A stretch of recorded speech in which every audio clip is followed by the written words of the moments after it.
नमस्ते स्टूडेंट्स, आइए आज हम फिर हमारे चैप्टर सेकंड क्या हमारे आसपास के पदार्थ शुद्ध हैं इस पर चलते हैं।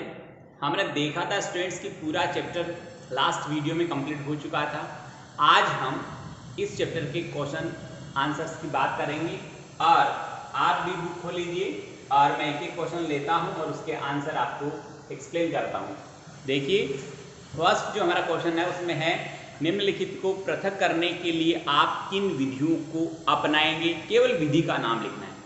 तो फर्स्ट जो है हमारा क्वेश्चन, फर्स्ट जो है उसमें जो फर्स्ट है वो पढ़ रहा हूं मैं कि सोडियम क्लोराइड को जल के विलयन से पृथक करने में कौन सी विधि काम में लोगे। सोडियम क्लोराइड मतलब नमक, नमक को यदि जल से पृथक करना है तो वाष्पीकरण काम में लिया जाता है। तो फर्स्ट का आंसर हो गया वाष्पीकरण। सेकंड है स्टूडेंट्स हमारे पास कि सोडियम क्लोराइड और अमोनियम क्लोराइड के मिश्रण में से अमोनियम क्लोराइड को पृथक करना है तो अमोनियम क्लोराइड में ऊर्ध्वपातन का गुण पाया जाता है। तो जिन पदार्थों में ऊर्ध्वपातन का, जिन तत्वों में ऊर्ध्वपातन का गुण पाया जाता है, जिन यौगिकों में ऊर्ध्वपातन का गुण पाया जाता है, उन्हें पृथक करने के लिए हम ऊर्ध्वपातन ही काम में लेते हैं। तो दूसरे का जो आंसर आ गया वो है ऊर्ध्वपातन।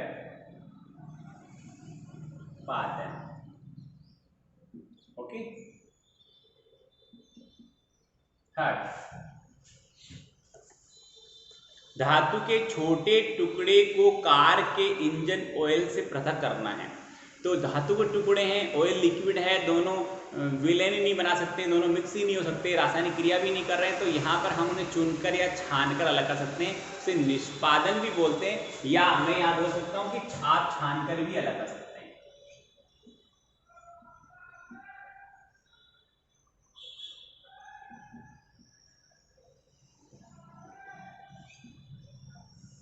ओके, फोर्थ है स्टूडेंट्स, देखिए दही से मक्खन अपकेंद्रण विधि। मैंने पढ़ाया था ना अच्छी तरह से, इस पे हमने काफी देर तक चर्चा की थी। अपकेंद्रण विधि। ओके, नेक्स्ट है जल से तेल निथारना या फिर पृथककारी कीप। जो इसका भी मैंने आपको एग्जांपल पूरा एक्सपेरिमेंट बताया था।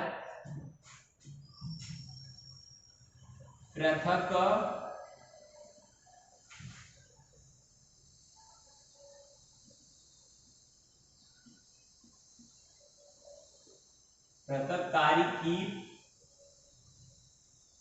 से हम इसे अलग कर सकते हैं।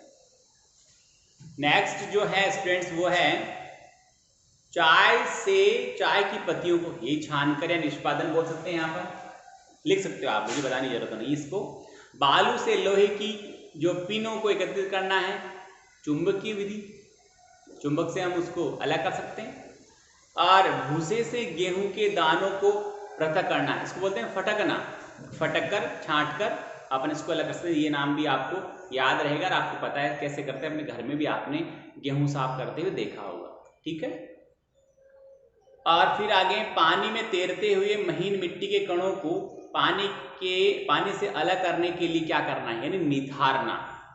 पानी में मिट्टी कण घुल रहे हैं तो पानी को थोड़ी देर के लिए रख दो, कुछ समय बाद मिट्टी कण नीचे बैठ जाएंगे और हम पानी बाहर निकालेंगे, निथार कर हम इसे अलग कर सकते हैं। पुष्प की पंखुड़ियों के निचोड़ से विभिन्न रंग के रंजक अलग करना, क्रेमेटोग्राफी, नाम याद रखिए। क्रेमेटोग्राफी से किसी भी रंग के जो रंजक हैं उसके अलग अलग जो उसमें कंपोनेंट्स मिले हैं, उन सब रंग के कंपोनेंट्स को अलग कर सकते हैं। यहाँ पर हमने याद करो, मैंने आपको एक्सपेरिमेंट बताया था कि डाई में विभिन्न तरह के रंग मिले होते हैं, उन रंगों को अलग करना है। तो वहाँ क्रेमेटोग्राफी इसका नाम आपको याद रह जाएगा। और नहीं याद रहे इसका लास्ट जो जे है उसके लिए बता रहा हूँ मैं,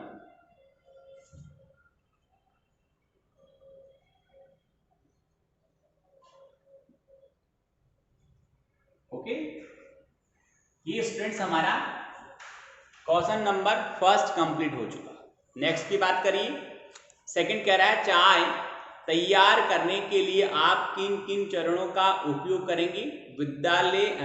विलेन, विलायक और विले, घुलना, घुलनशील, अघुलनशील, घुले यानी जो फिल्ट्रेट है, तथा अवशेष शब्दों का प्रयोग करते हुए पूरी आपको क्रियाविधि लिखनी है। चाय बनाने के स्टेप्स आप लिख सकते हो। फॉर एग्जाम्पल आप चाहो तो समझा दूं मैं।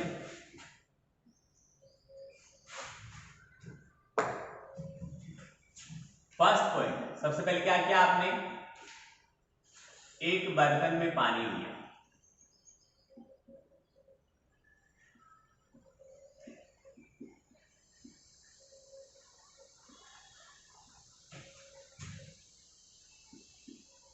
लीजिए मत लिखना, लिया।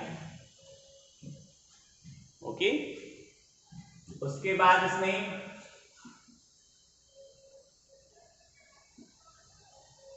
चाय पत्ती डाली। अब पानी लिया, तो यहां पर क्या था कि पानी था विलायक। ओके, पानी क्या था? विलायक। फिर चाय पत्ती डाली, ये क्या है? चाय पत्ती अविलेय पदार्थ, ये घुलने वाले नहीं है, ये अविलेय पदार्थ है। ठीक है। 3 नंबर है, आप इसे गर्म करते हैं।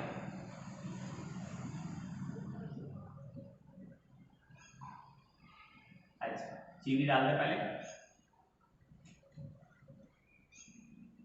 चीनी डालते हैं तो चीनी क्या है? विलेय है। ठीक है। फिर गर्म करते हैं,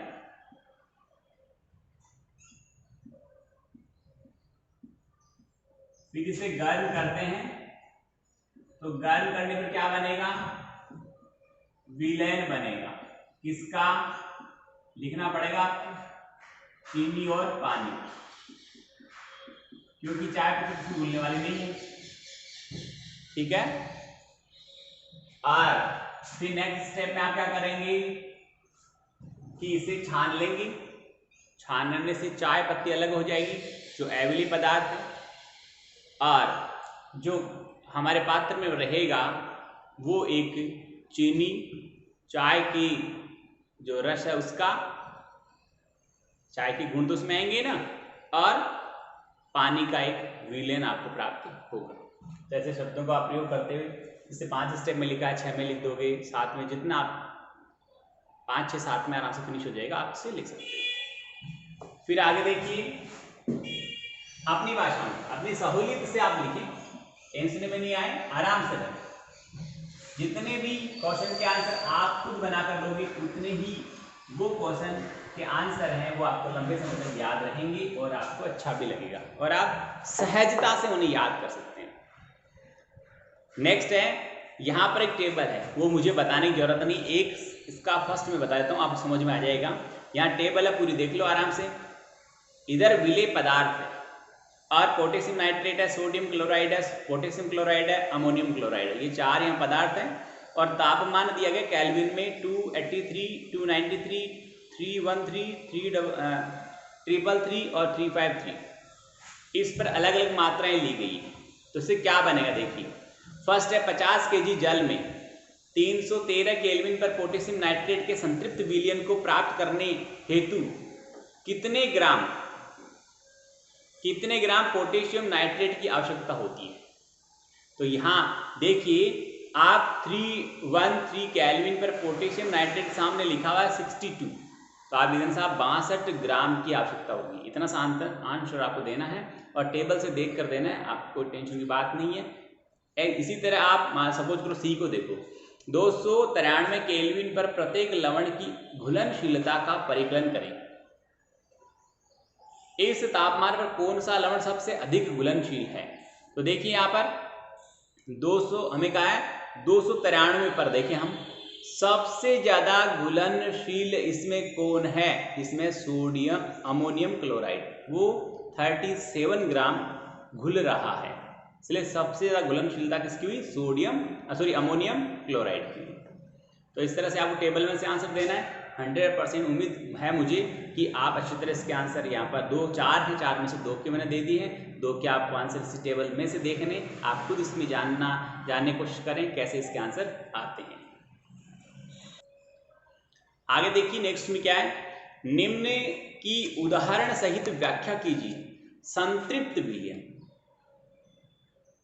संतृप्त विलयन को पहले एक्सप्लेन करता हूं, आराम से सुनिए कि जब किसी निश्चित तापमान पर, एक निश्चित तापमान पर जब किसी विलायक में विलय की मात्रा और अधिक नहीं घुल सकती, तब उस विलयन को संतृप्त विलयन कहते हैं। वापस से बोलता हूं कि अलग अलग टेम्परेचर पर अलग अलग विलायकों में विभिन्न पदार्थों के यानी विलयों के घुलने की जो कैपेसिटी है, क्षमता है, वो अलग अलग होती है।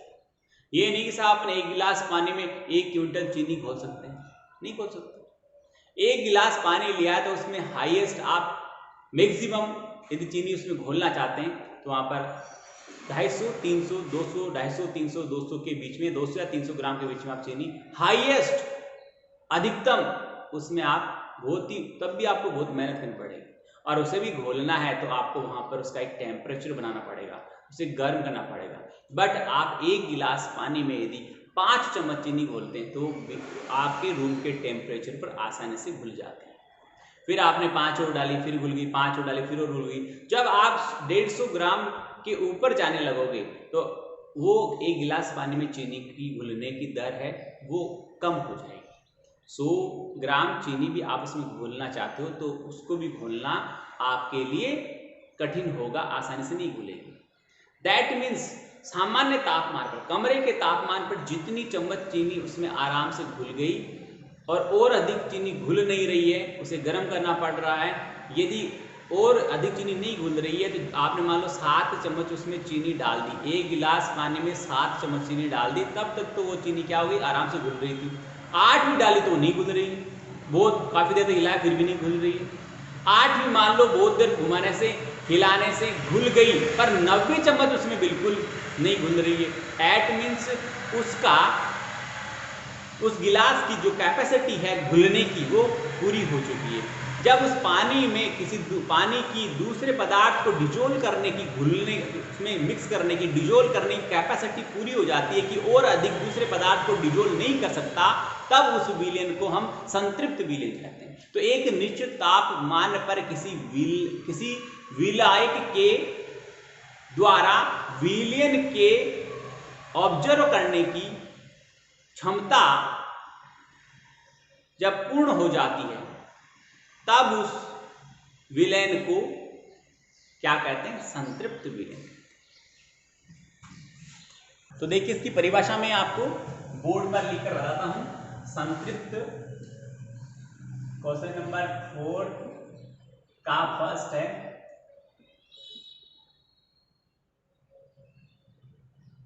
संतृप्त विलयन।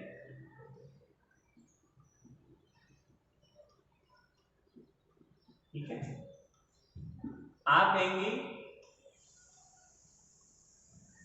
किसी दिए गए तापमान पर, भाई इतने डिग्री पे आपको बोलना है, किसी दिए गए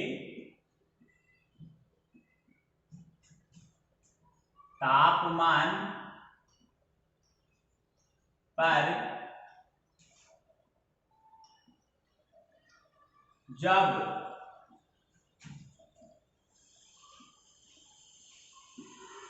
विलायक में और अधिक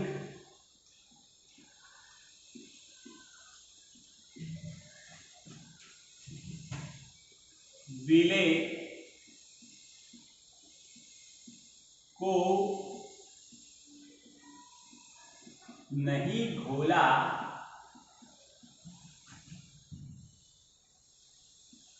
जा सकता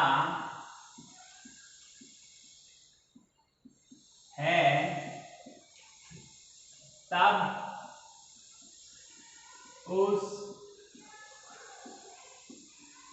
विलयन को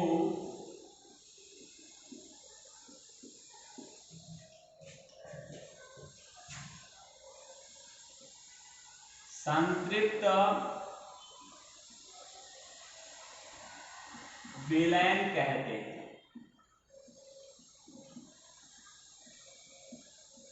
ठीक है, और इसमें थोड़ा सा चेंज करते ही असंतृप्त की परिभाषा बन जाती है।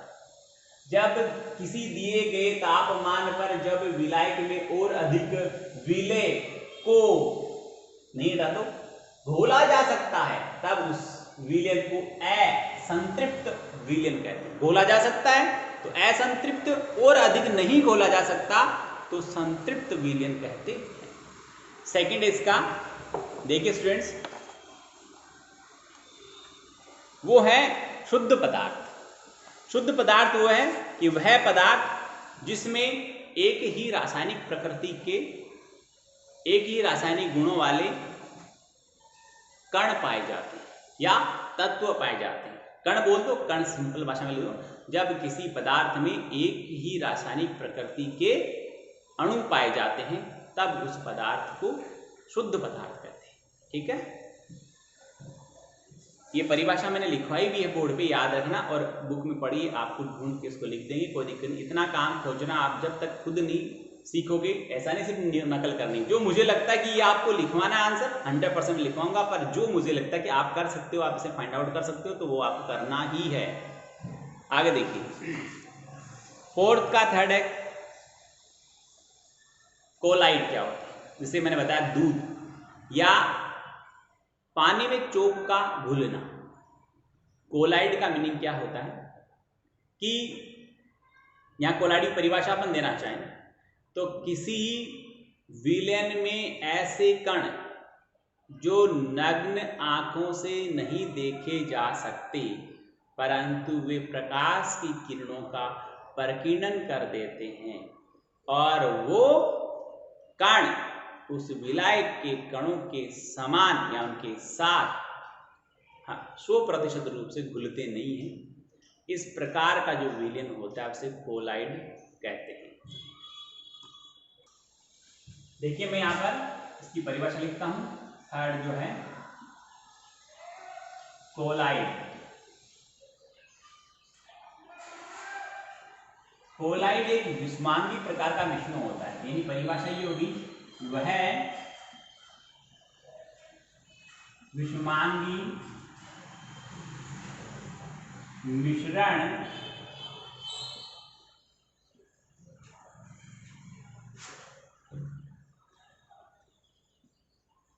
जिसमें पदार्थ के कण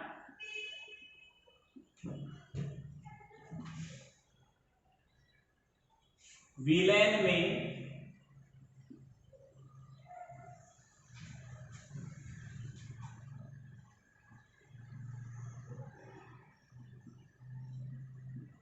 समान रूप से फैले होते हैं परंतु इनका आकार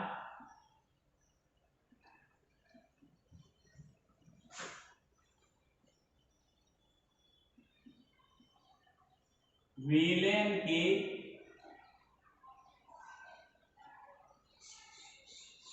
विलायक के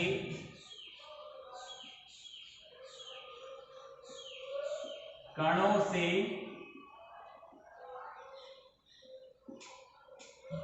अधिक बड़ा होता है।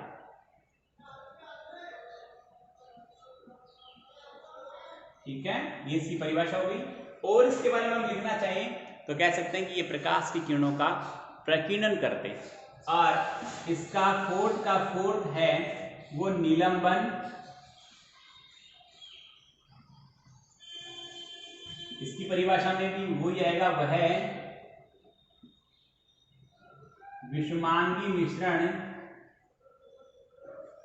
वह विषमांगी मिश्रण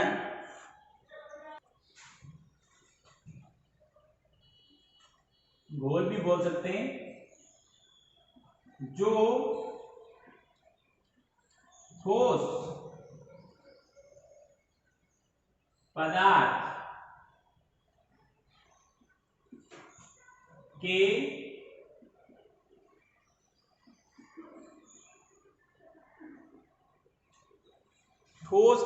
के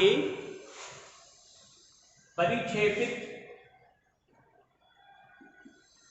होने से बनता है। सिंपल सी बात है। उस पदार्थ के कण व्हीलन में घूमते रहते हैं, पर उसको शांत छोड़ दे तो वो नीचे बैठ जाते हैं। तो कोई ठोस पदार्थ को यदि अपन विषमांगी घोल जो ठोस पदार्थ के परिक्षेपित होने से बनते हैं, यानी उसके अंदर अपन डाल दिया, वो फैल जाता है, परिक्षेपित हो जाता है, बट थोड़ी देर बाद वापस उसके पैंदे में बैठ जाता है। ये भी प्रकाशीय गुणों का प्रकीर्णन करता है। स्टूडेंट, उम्मीद करता हूँ कि आपको अच्छा लगा होगा, समझ में आया होगा। 4 तक के क्वेश्चन आंसर अपनी पेन नोट करें। बहुत बहुत धन्यवाद।